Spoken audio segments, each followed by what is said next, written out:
Hello everyone, in this video, we will walk step by step through how to set up Private Internet Access VPN on your router. This guide is made for beginners, so every step will be explained in clear and simple words. Follow along and you will have your whole home network protected by the VPN. Before we start, you can check the link in the description to try NordVPN at a great price if you want a faster and more stable VPN later. First, let us understand something important. Not every router supports VPN connections. Some internet provider routers do not allow installing a VPN at all. If your router does not support OpenVPN or WireGuard, then PIA will not work on it. So before starting, check your router manual or search your model online to confirm that VPN support is included. If your router supports OpenVPN, you are good to go. Now let us begin. Start by opening your computer and going to the Private Internet Access website. Log in to your PIA account. After logging in, go to the Downloads section. Here you will see all the apps, but what we need is the OpenVPN configuration files. Look for the part that says OpenVPN configuration and download the files for your preferred region. For best performance, choose a nearby server country. Once the files download, you will have a zip folder. Extract the folder so you can access the .ovpn files inside. These files will be used to connect your router to the PIA server. Now open your router control panel. To do this, go to your browser and type the router IP address in the search bar. Enter your username and password.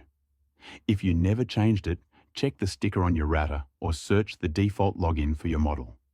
Inside the router settings, look for the section called VPN, Advanced VPN, or OpenVPN Client. The name depends on your router model, but it will be under the Advanced settings. Click the option to enable the VPN client.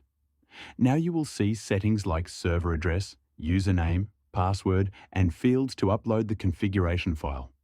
In the server address box, type the server name you want to use.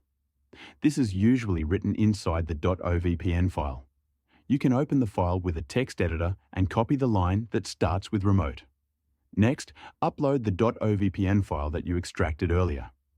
Some routers allow uploading the file directly.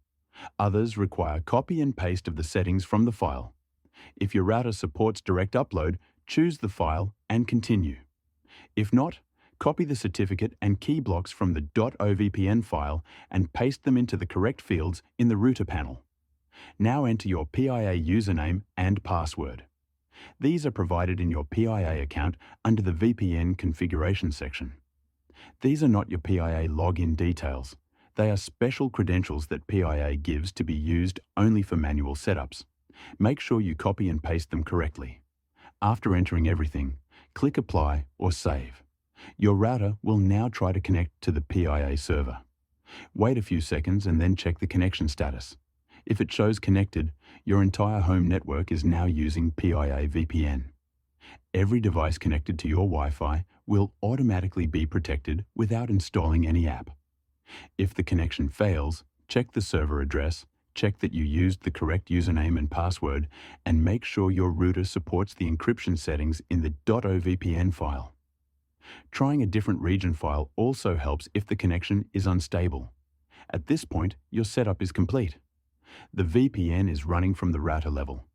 This means your laptop, phone, smart TV, and even devices that do not support VPN apps are now protected.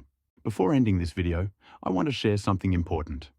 While PIA works, some users prefer a faster and more stable VPN for router setups.